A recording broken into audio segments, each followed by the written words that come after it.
Now, 5 years after the DRC passed stricter laws against sexual violence, there are more criminal prosecutions for such crimes, including prosecutions of soldiers. A prison in North Kivu is filled with men convicted of rape, but lawyers and victims say rapists still act with impunity in the lawless countryside, and they note the international pressure to stop rape in Congo has led to unintended consequences. Heather Murdock has more on that story from Goma. Officials and activists agree things are better than they used to be in eastern Congo.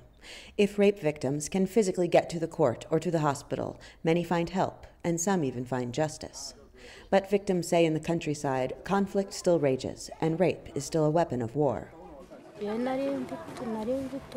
I was married, and I was pregnant. Rebel soldiers came to loot, and they raped me. It killed my baby, and now I have a disease. North Kivu's Minister of Justice, Francois Tohombezi Rakagoza, says it is still difficult to get to the victims because most live deep in the lawless rural areas. But he says Congo's 2006 rape law has slowed the rate of attacks because now people know that if they rape, there is a chance they may go to jail. The military helps impose justice in places we cannot go. For example, where there is a military operation, they help us punish the perpetrators of sexual violence. While tougher rape laws are helping battle the problem, these same rape laws have unintended consequences. Officials say the laws do not distinguish between violent sexual assault and sex under age 18, Congo's age of consent. But it's not uncommon here for girls as young as 15 to be married. Under the law, that makes young husbands technically guilty of rape.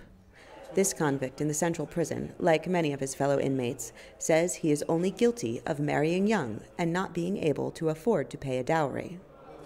I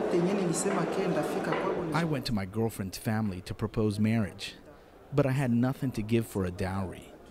When her family realized we were still together, they accused me of rape. Jules Simpeze, the region's Justice Ministry detention specialist, says the real perpetrators of sexual violence are seldom arrested. Women get attacked when they go to the fields. If they report the rape and seek treatment and justice, then they go home. At this hospital, victims say aid workers found them in the countryside and brought them here for help. Some will take their cases to court, but most believe their attackers will never be found. This woman says her rapists were rebel soldiers who operate entirely outside the law. I went out to look for my children, and on the way back I met 3 armed men. They raped me and my friend.